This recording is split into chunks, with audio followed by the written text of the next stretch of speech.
आप सभी साथियों को मेरा नमस्कार। साथियों, विभाग में इस समय समायोजन की प्रक्रिया चल रही है और कल एक नया आदेश जारी होने से अब शिक्षक साथी परेशान हैं। आखिर वो चीज़ों को कैसे देखें और आदेश इस प्रकार से क्यों जारी किया गया है, और अभी समायोजन की प्रोसेस में आवेदन की प्रक्रिया इस समय शुरू हुई है। वहीं विलय की स्थिति को लेकर के स्पष्टता न होने से शिक्षक परेशान हैं और विद्यालय काफ़ी दूरी हो जाने की वजह से भी शिक्षक परेशान है और साथ ही बच्चे भी इससे लेकर के इफेक्टेड हो रहे हैं और परेशान हैं। आखिर जो है वो रास्ते हैं, उनमें कई सारी समस्याएं हैं, उसको लेकर के बच्चों ने भी अपनी परेशानी बताई है और लगातार इसकी अपडेट भी आप सभी देख रहे हो। वहीं प्रदेश में आधा दर्जन शिक्षक हुए बर्खास्त। जी हाँ, विभिन्न कारणों से शिक्षकों को बर्खास्त किया गया है। तो सारी अपडेट आप सभी को इस वीडियो में देखने को मिलने वाली है।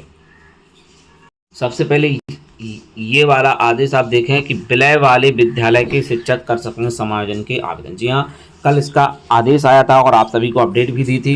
वित्त शिक्षा विभाग ने जारी किया संशोधित आदेश। प्रदेश के परिषदीय विद्यालयों में शिक्षकों के लिए चल रही समायोजन और तबादला प्रक्रिया में विलय होने वाले विद्यालयों के शिक्षकों को भी आवेदन करना होगा। वित्त शिक्षा परिषद की ओर से इसके लिए बुधवार को संशोधित आदेश जारी किया गया है। वित्त शिक्षा परिषद के सचिव सुरेंद्र तिवारी की ओर से जारी आदेश में कहा गया है कि ऐसे विद्यालय जो किसी विद्यालय में विलय हुए हैं में कार्यरत सभी सुविधा पोर्टल पर दिख रहे जो आवश्यकता वाले विद्यालय वेबसाइट में ऑनलाइन आवेदन करना होगा। हालांकि इस आदेश को लेकर शिक्षकों में उहापोह की स्थिति है। उनका कहना है कि विलय वाले विद्यालय के शिक्षक वर्तमान अधिकारी रूप से कहां पर तैनात हैं, क्योंकि अभी ये स्पष्ट नहीं है और एक पूरा स्कोर भी नहीं हुआ है। अगर वह विलय किए गए विद्यालय में तैनात हैं तो फिर शिक्षक छात्र अनुपात आधार पर उनकी गणना सरप्लस और आवश्यकता वाले विद्यालय के रूप में की गई होगी। क्या उन्हें जिस विद्यालय में उनका विलय हुआ है वहाँ के लिए आवेदन करना होगा? हालांकि विभाग के अधिकारी इस पर मौन साधे हुए हैं। जानकारी के अनुसार काफ़ी उहापोह तकनीकी दिक्कत की वजह से बार काफ़ी कम आवेदन भी हो रहे हैं। तो ये इसमें समस्या आ रही है। अभी यूडाइस कोड अलग अलग ही चल रहे हैं, विद्यालय की सारी चीज़ें अलग चल रही हैं। अब अगर एक विद्यालय की इकाई मानते हुए आवेदन किया जाएगा तो फिर ये भी देखना होगा कि डेफिसिट कितने हैं, वहाँ पर सरप्लस कितने हैं, ये सब चीज़ें देखनी चाहिए। लेकिन अभी ये चीज़ें नहीं देखी गई और सीधा आवेदन के लिए कह दिया गया है कि आप सभी भी आवेदन कर सकते हैं, यानी कि एक इकाई को मान करके और वहाँ पर जो है आवेदन कर सकते हो। सरप्लस किस हिसाब से घोषित किया जा रहा है ये भी चीज़ें स्पष्ट नहीं है, इसलिए विभाग में ये चीज़ स्पष्ट ना होने के बावजूद भी ऐसा आदेश जारी हुआ है। इसको लेकर के अब शिक्षकों में जो है परेशानी बढ़ चुकी है और उन्हें भी ये समझ नहीं आ रहा है कि आखिर चल क्या रहा है।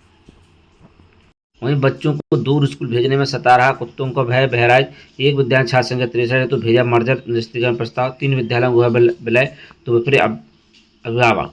दूरी बढ़ी तो जोखिम भी बढ़े, बच्चों को कैसे भेजें स्कूल, बेकार हुआ पढ़ेंगी बेटियां तभी तो बढ़ेंगी बेटियों का नारा। पुरुष सदस्यों को बच्चों को लाने और ले जाने के वक्त नहीं, निजी स्कूलों का भाव बढ़ेगा।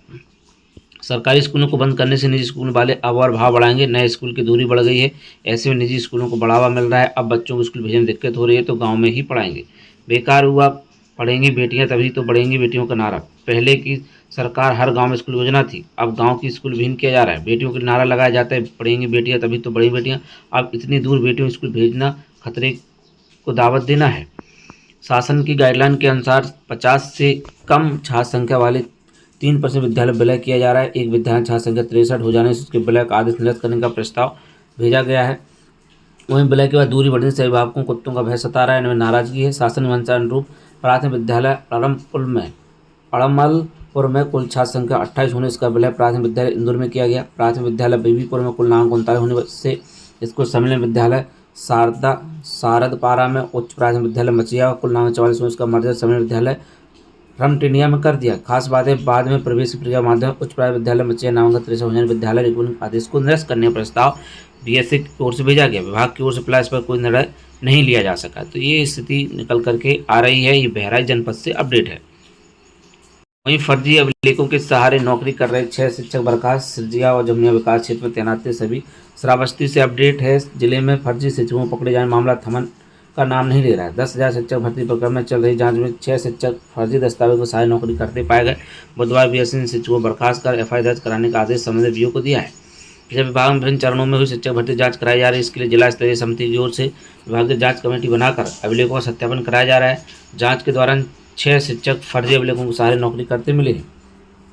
पकड़े गए सभी शिक्षक सहायक अध्यापक पर तैनात हैं। इनमें से सिरसिया क्षेत्र के प्राथमिक विद्यालय जोगा गांव में सहायक पद पर तैनात सकीमुद्दीन कमर विद्यालय फुलैया में तैनात प्रशांत यादव प्राथमिक विद्यालय मधुआ पर कुछ में तैनात सुनील यादव को बर्खास्त कर दिया गया।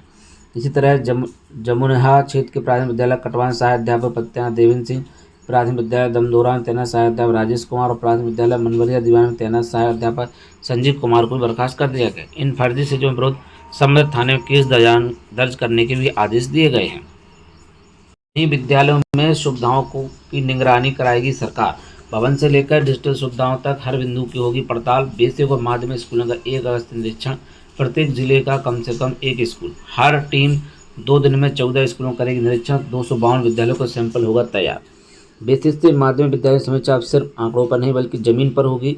समग्र शिक्षा अभियान के तहत नामित 18 वरिष्ठ शिक्षा अधिकारियों को टीम प्रदेश के सभी मंडलों में 2-2 जिलों का निरीक्षण करेगी। इसमें स्कूलों के भवन की मौजूदगी से लेकर डिजिटल सुविधा तक निगरानी होगी।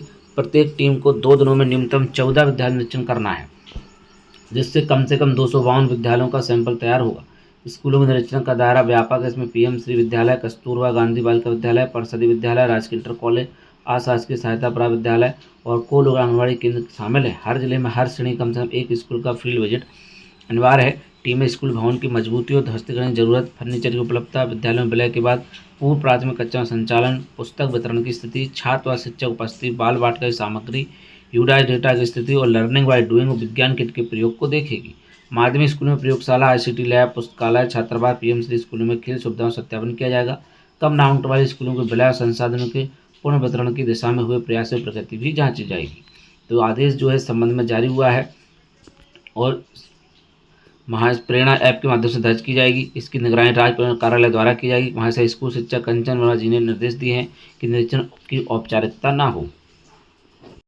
विद्यालय की दूरी बढ़ी तो बच्चों ने पढ़ाई से मुंह मोड़ा।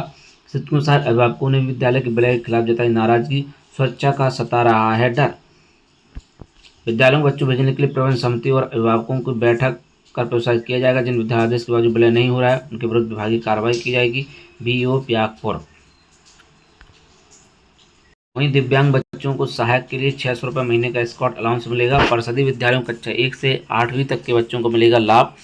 ऐसे दिव्यांग बच्चे जो अकेले स्कूल नहीं जा सकते हैं उनको अब एक सहायक व्यक्ति के लिए स्कॉट अलाउंस दिया जाएगा। प्रदेश के परिषदीय विद्यालयों कक्षा 1 से 8 तक के दिव्यांग बच्चों को समग्र शिक्षा के तहत 600 रुपये महीना का अलाउंस दिया जाएगा।